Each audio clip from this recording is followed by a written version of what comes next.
Hello and welcome to my presentation on performing high-value adversary emulations via in-person Purple Team exercises. This talk was originally presented at the SANS Purple Team Summit and Training in 2019. My name is George Orchias, and you can follow me on Twitter and LinkedIn. I've been in offensive security at Large Financial for 9+ years. I am a SANS instructor and author of Security 564, Red Team Exercises and Adversary Emulation. It's a 2-day course. If you're interested, check it out at the sans.org site. I'm part of the working group and a voting member of the Common Vulnerability Scoring System. I'm also a co-author of the Threat-Led Penetration Testing Framework from the Global Financial Markets Association. I wrote a book in my past life on Windows 7 Administrator's Reference, and I'm heavily involved in the community, particularly the Information System Security Association, being a member of the South Florida chapter. I'm also an ISSA fellow and part of the webinar committee. So purple, how hard can it be? I asked my daughter, how do you make purple? She says, that's easy, Daddy. You combine red and blue. So how hard can it be? You take your red team that does offense and you take your blue team that does defense and you put them in the same room and see what happens. So we think it will go this way with a lot of people smiling and working together, but it may actually go like this. So what we're going to cover today are the various different methods and things we've learned in performing in-person Purple Team exercise. We'll cover why we are doing this, and of course we'll have an agenda because structured life. So how did we get here? What are the goals of an in-person adversary emulation? We'll cover sponsors and roles, cover frameworks and methodologies. We'll cover tactics, techniques, and procedures, setting up an infrastructure for this, setting up the various different teams, kicking off the in-person exercise, having an exercise flow, having a wrap-up of the session, and then showing value. So how did we get here? We got here because we started doing vulnerability scanning to identify vulnerabilities. Then we did vulnerability assessment to triage those vulnerabilities and only report issues that really existed, so the system owners would only spend time fixing real issues, not false positives. Then we said we should really exploit this vulnerability and see how far we can go. Can we determine real business risk? And penetration testing was great for a while until we saw a lot of regulations really scoping and limiting what we can do. And that's where red teaming came along. Red teaming is open scope, very little rules, emulating actual adversary tactics, techniques, and procedures, most of the time in a blind manner. That means the blue team does not know about it. From there, we decided blue teams should know about it. Not all the time, but sometimes. So to get there, we did in-person purple teaming. This allowed the red and the blue team to form as a virtual team. And then after we do in-person purple teaming, we should be able to have continuous purple teaming. So what is adversary emulation? It's an effort to reproduce how an adversary operates following the same tactics, techniques, and procedures to reach a similar objective. As I mentioned, there is blind testing, often known as red team exercises or threat-led penetration tests. And then there's non-blind, which means that the blue team knows about it. In this case, purple teaming. So how do we define an in-person purple team exercise? It's a hands-on keyboard engagement. This is not a tabletop exercise. This is an exercise where the red and blue team will actually be doing, emulating malicious actors and defending against it. So red and the blue team will be sitting together, the offensive team and the security and defense teams. We'll have open discussions as one team. We will perform the tactics, techniques, and procedures that the malicious actors are using We will review the detective and preventive controls. We'll perform live incident response and forensics. And hopefully we improve people, process, and technology. So what are the goals of an adversary emulation? To emulate an end-to-end attack against a target organization. We want to obtain a holistic view of the target organization. We want to measure people, process, and technology. When should we do these in-person purple team exercises? Best case scenario, I believe, is to swap them. Do a blind red team engagement, then do a purple team engagement.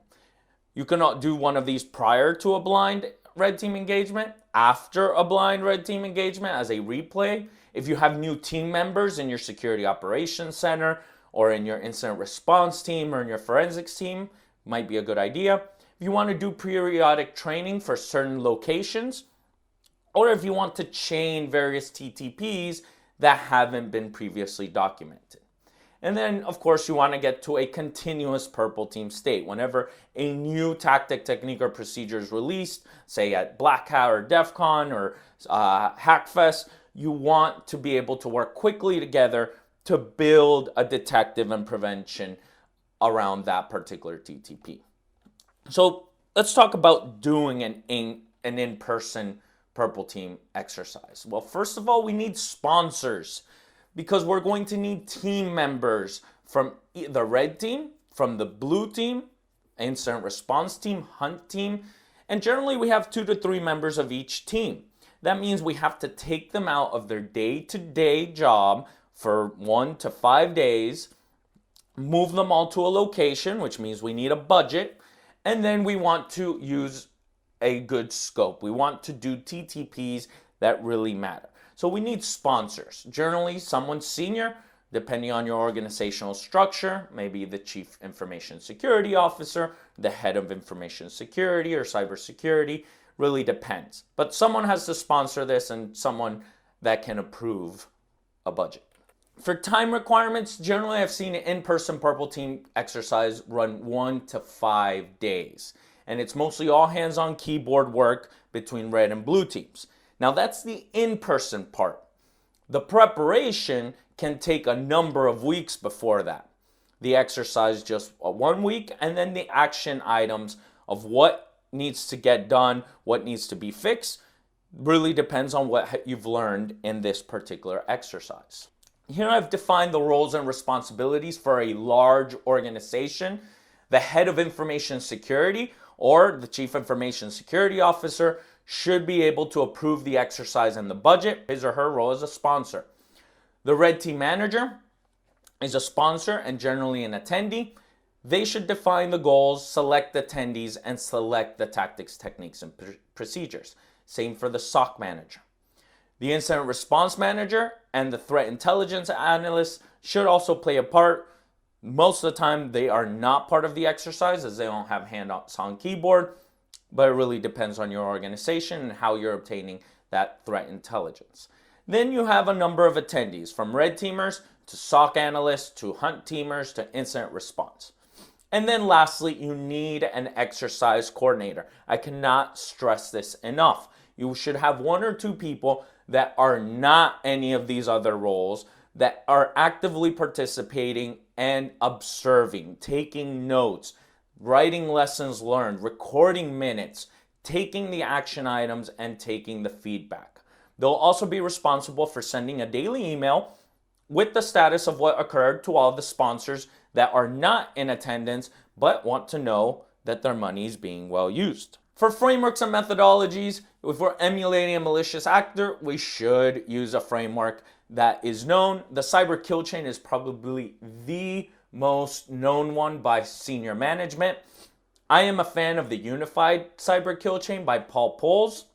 And then there are some financial and regulatory frameworks as well, from Bank of England to Hong Kong to Singapore, etc. And then the Global Financial Markets Association released a framework for the regulatory use of penetration testing in the financial services industry that covers all of these regulatory requirements. It's a great framework so you have a plan of what you're going to do during this adversary emulation. It's not just about running a red team engagement or testing and hacking, you have threat intelligence. You have to plan, you have to test, and then you have to close the exercise with response and analysis. We're going to cover all of these in this talk. Lastly, for the testing framework, we will use MITRE's ATT&CK, Adversary Tactic Techniques and Common Knowledge. So here's our mandatory MITRE ATT&CK slide. We have on top, our first row are the adversary tactics. These are their goals: initial access, getting in, executing some sort of code, persistence or maintaining access, privilege escalation from a standard user to an administrative or root level user, evading defenses, accessing credentials, discovery. Once you land on a new system, you should discover things about that host and about the network, lateral movement, and then collection, exfiltration, and impact. All of those are action on objectives. You also have command and control, which really facilitates all of these. So those are the tactics. The top row are the tactics. Everything under it are the techniques. These are various different techniques. There's over 200 of them that have been observed by adversaries using them. You can click on any of these techniques and find certain procedures. There is not going to be 100% coverage here. There are many ways to do a single technique. So our next step is to select the tactics, techniques, and procedures. This is one of the first things you want to do to plan an in-person exercise, because this will determine everything else we're going to discuss in this presentation. They should be tactics, techniques, and procedures that are used by malicious actors that are likely to target the organization. An adversary that has the capabilities, the opportunity to do it. So how do we select TTPs? Well, one of the methods is to use MITRE ATT&CK Navigator. Here on this screenshot, you can see I'm using the selection tool in the middle of the screen and selecting a threat group. In this case, I chose ATT&CK. If ATT&CK is likely to target your organization, these are the tactics and techniques that they will most likely employ against you. So if that's who you're going to emulate, this is a great way to select this very quickly and have a list of TTPs that you might want to try against yourself. But that's extremely easy. How do the cyber threat intelligence folks and the red teamers really do this? Well, they extract TTPs from cyber threat intelligence. In this screen, you have an example from a FireEye report with the source there on the bottom that says a payload was an auto IT downloader that retrieved and executed additional PowerShell from a website.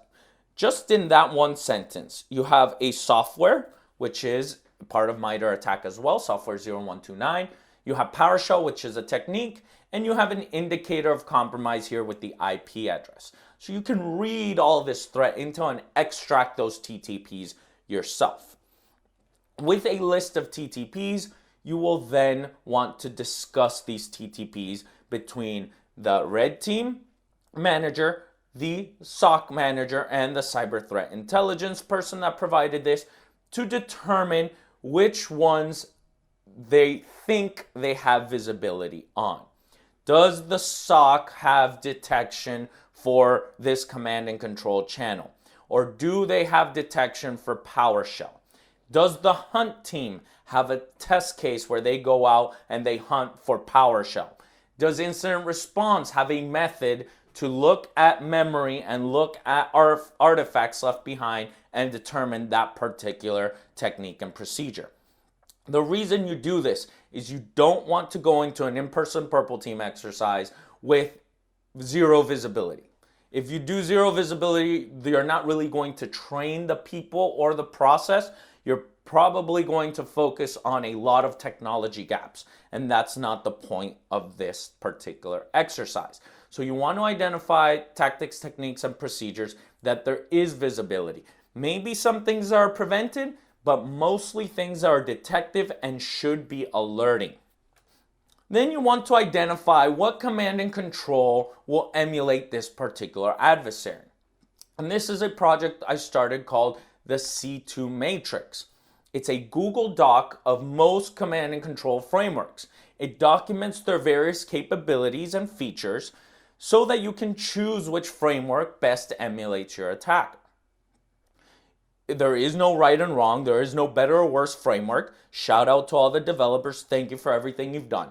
What it does is it helps you find the ideal command and control for your current objective. It even has a wizard-like UI at ask.thec2matrix.com. It has a GUI at www.c2matrix.com. Of course, it's on Twitter at c2_matrix. So what does it look like? It's a Google Sheet with all the C2s on your left, and then various different features. The screenshot only shows a few of them. For example, the UI. Is it multi-user? Is it only one person can use this framework at a time, or multiple users can use that instance at a time? How is that UI, and does it have an API? Then on the screen, you can also see the channels. What channels do we allow, or does that framework allow? As you can see, most of these frameworks allow HTTP, but if you want to test some other frameworks, then you can choose which one works best for you. As you scroll through here, left and right, there's a number of other features and capabilities that have been documented. Also, shout out to all the contributors for C2 Matrix.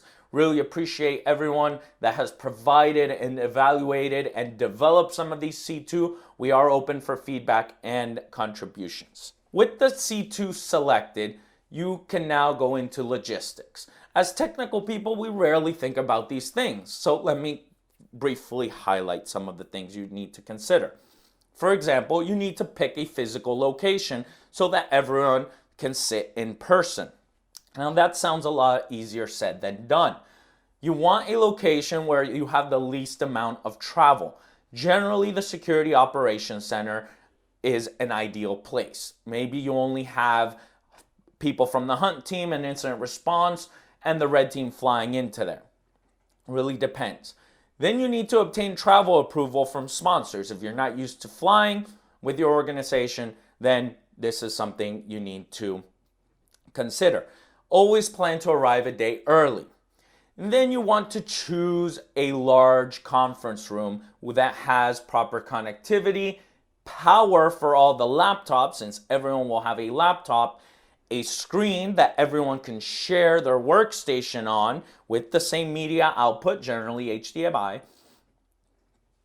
and that has cooling as well. Generally, these conference rooms aren't used to having that many people, especially with laptops running. And then from there, make sure that they can access everyone's infrastructure, that the red team can access their target environment, their attack infrastructure environment, that the blue team can access everything they need to do their job. Then we're going to need some target systems. Highly recommend you provision these systems in production.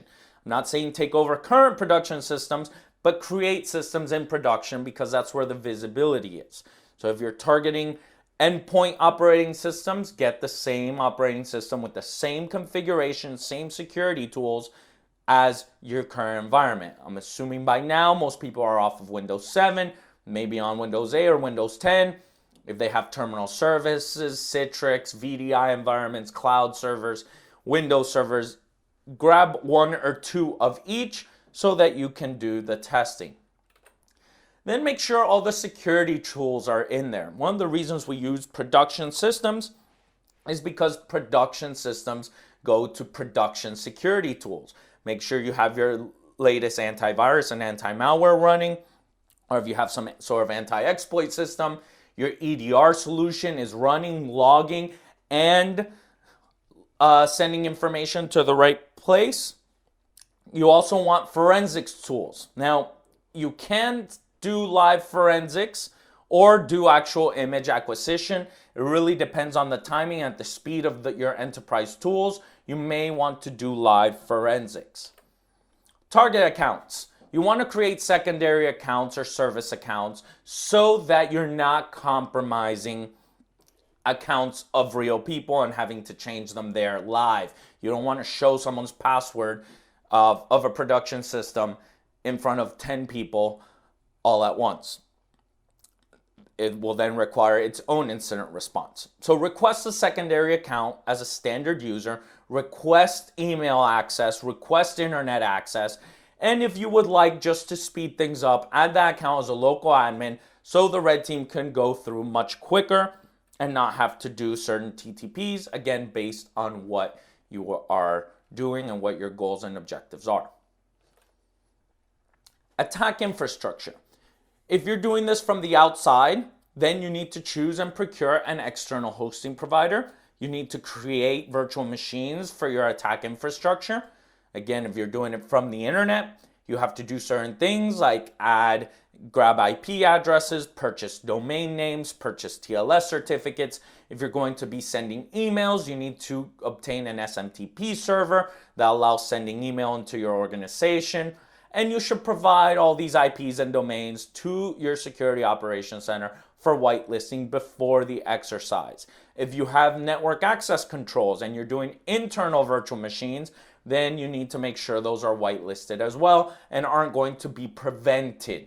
A lot of what we're going to do are things that are detected, not prevented. We want to focus on detection and alerts. Now, the red team needs to prep. Most of the prep will be around red team before the exercise. Generally, we say to set up 2 laptops where you can show the attack activity. You need to ensure that your attack infrastructure is fully functional, that the target systems are fully functional. You want to document everything. What we do is pretty much create an adversary emulation manual with exact scripts and exact commands, so we just copy and paste them. We don't want actual typing going on because that leads to fat fingering and mistakes and things might not work correctly. You end up troubleshooting that instead of what you're actually trying to test, which is train people and process. So set up scripts or use a framework. Later on, I'll talk about a product called Scythe that allows you to create a lot of these TTPs all in a synthetic malware type of executable that you can just run and it will perform those TTPs for you. Test TTPs before the exercise on different hosts so that you're not leaving artifacts on any system. I like using VECTR. VECTR is a free tool by security risk advisors that is made for red and purple team engagements. Here you can create all your test cases before the exercise ever runs. So this is a new test case that we're creating. We fill out the red portion of this. We put the test case name, the TTP we're going to execute based on our planning, the description, and the exact commands you're going to run. You can also put your source IP and the attacker tool all before, and even the target asset, all before actually getting to the in-person exercise. The SOC and hunt team also need to prep. They need to validate their security tools are working on those production systems, that those accounts that were created are also being logged and being sent to the right places, that log aggregation is working, that their SIM is working, that they whitelisted their command and control domains the red team is going to use. If they need to decrypt that as well, make sure that those domains are part of the TLS decryption. Just verify all those whitelists. Work with the red team during the testing of payloads to make sure that all of this works. Not necessarily the same people that are going to be in the exercise. And then ensure that the SOC and hunt team have laptops or workstations that they can show within the conference room location. Incident response prep. Always create an incident response case or ID in whatever system you use for incident response. That way you log that all of this and all the actions you're going to be taking are part of an exercise. Generally, you can't just pull memory from whatever system you want. All of that needs to be tracked. Then ensure the correct forensics tools are deployed on the target systems. And I recommend installing some live forensic tools for live forensics if your memory and hard drive acquisition takes too long. Then the day of the exercise, we'll have our exercise coordinator show up early and make sure everything's working. The video conference equipment, the presentation mode, the Wi-Fi, the attack infrastructure is accessible from that connection, target systems are accessible, etc. Most of the time we like have everyone come in the morning, fly in the morning, and then kick off in the afternoon. This will allow any logistical issues to be resolved in the morning. And then we have the kickoff. Here, generally a sponsor or more senior level person will arrive and say, we are all gathered here today to do an in-person exercise. You are all the best of the best in each of your functions. We want you to cross-train. We want the red team to learn what the SOC is doing, what the hunt team is doing, what the incident response team are doing. We want incident response to learn what the SOC does and what red team does. We want the SOC to learn what incident response and red team do. You're all here to learn. Let's make this a nice working relationship. So you go, and then you go over the flow of the exercise, which I'll present next. So what is the flow? You're all sitting together. First, the red team will present the TTPs and technical details. Maybe have someone from cyber threat intelligence give an overview of the adversary that will be emulated and the TTPs. Then for each TTP, you look at each TTP, you look at the attack vector, how it's delivered, how if the user interaction is required, if a privilege is granted, and what tool will be used. Then discuss as a purple team what controls and what capabilities does the organization have to log that information or to see that information.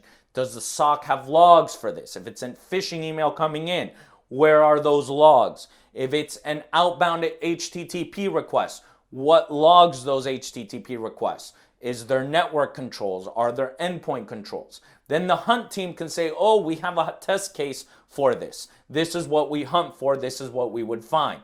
And incident response says, okay, if that were to happen, we would look at memory forensics and be able to determine that these actions were done.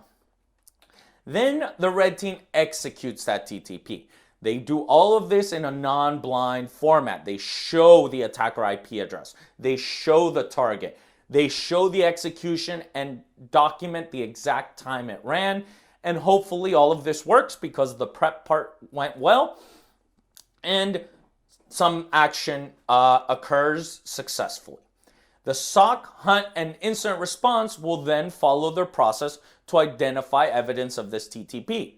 They will monitor what alerts came out, what was logged, how quickly something was logged, how quickly an alert showed up, all of that. Log all that information. And then here you can measure detection maturity. This is shout out to Mauricio Velasco, did a talk at Derby called I Simulate, Therefore I Catch, and he provided this measure detection maturity model. 0 means emulation does not generate any events whatsoever. 1 means emulation generated events locally. 2, emulation generated events centrally. 3, emulation triggered an alert. And 4, emulation triggers the response process. It's a great way to track it on a spreadsheet. As I mentioned, I prefer VECTR. So on the left side, we already had this filled out. Now, fill out the right side. You should already have the expected detection layers filled out because that is what was discussed as a purple team. Then you put the outcome. Was it detected? What detected it? Was there an alert? What was the severity of that alert? And then you could put any detection and prevention and even evidence information there. You do this for each test case. Then you show it on screen. If the SOC identified this, if there were some log, if there's some forensic data, show that. Here is where the red team is learning. Here is both teams learning. It's not one team teaching the other. Everyone is collaborating and learning. The red team will then stop the TTP. Document what worked and what did not. This is the exercise coordinator's job. Is there any short-term adjustments that can increase visibility? Is something was supposed to work but didn't? Why not? If you can troubleshoot it quickly, go for it. If not, just document it. If you can troubleshoot it quickly, then have the red team rerun that TTP. All of this requires documenting action items. Then repeat over and over until all the TTPs are done based on the amount of days you have available. And then you have the wrap up. Make sure you have at least one dedicated exercise coordinator or two to be on site taking minutes, notes, action items, and feedback.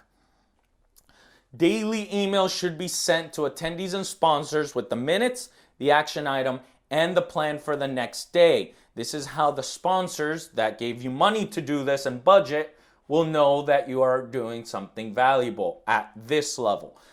The exercise coordinator will also be responsible for the creation of a lessons learned document. They should request feedback from each attendee at the end of the Purple Team exercise to see how it went. Do this right after, so as everything will be fresh on their minds. Most of these people just took a week off to do this. If you wait a week, they will be head deep into something else and not spend the time to do it. And then the lessons learned documentation should be completed and sent to sponsors and attendees less than 30 days after the exercise has concluded, and then track all of this. So how do we show value? As I mentioned, we can use VECTR. If we use VECTR to create test cases for each TTP, then we can look at our reporting, at the reporting functionality in VECTR and see screens like these. On the top left, you have each TTP mapped to the cyber kill chain. This helps quite a bit because that's what senior management knows. That's what they know works, the cyber kill chain. On the right, you have a timeline of what occurred at what time, both from the attack and defense perspective. You can see both blue team and red team there on the bottom. You have your test cases, which ones were completed, what was the outcome. And you can click on each one to get more details. And on the right, you have a nice little pie chart that anyone can understand, and it simply says that 36% was not detected, while 64% was. That's actually very good for an environment. Here are other methods and other reports that you can take a look at. On the left side, top left, you have all the test cases you've completed with a nice little pie chart of what was detected, not detected, and blocked. On the right, you have the campaigns you've ran. You have which campaigns ran with the most success and the least success. On the bottom left, you have statistics by the detection and prevention tool. This is great for engineers to see which of their products provides the most value against an adversary actually attacking you. And on the bottom right, you have statistics by the kill chain phase. You also have historical trending, which is really nice. You can show how you have progressed and improved. In this case, we're looking at the detection rate, and we see that the detection rate is growing assessment over assessment. We also have the ability to filter by threat group, and this is awesome if something like January 2nd occurs where the Iranian threat actors are now the question that all senior management wants to know. What can Iranian threat actors do to us? You can actually filter here by the threat group and have a heat map of the various different TTPs you've already tested along with the coverage. You have statistics by kill chain, which I showed earlier. This is just a bigger screen.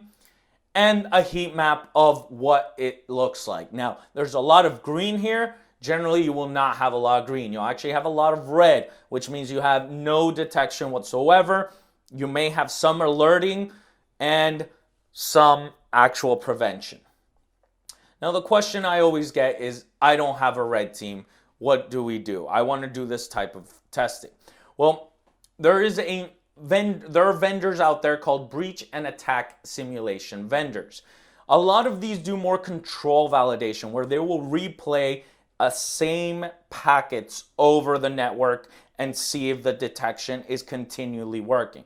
Others actually automate these adversary emulations and the TTPs being performed. This really only augments the people part of the red team, and no, this does not replace an actual red team, an actual person. So there's a lot of tools and vendors out there. There's many free tools available on here, as you can see on the left, and many commercial tools. I can go on for days as I spent a lot of time looking at all of these. We'll leave that for another presentation. but I just want to show, because this is how most of these solutions work. A lot of them do replays. They don't actually run the TTP. There is a vendor though called Scythe that does actually emulate these TTPs.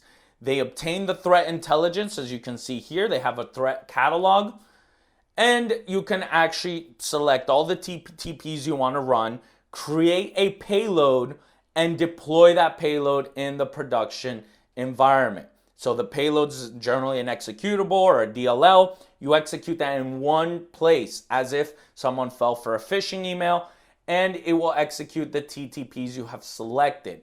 It has the capability of working with Atomic Red Team as well. So it has a lot of TTPs that you can emulate. And then it reports back, and you can correlate all this with your different solutions. This, of course, is just one of the solutions available.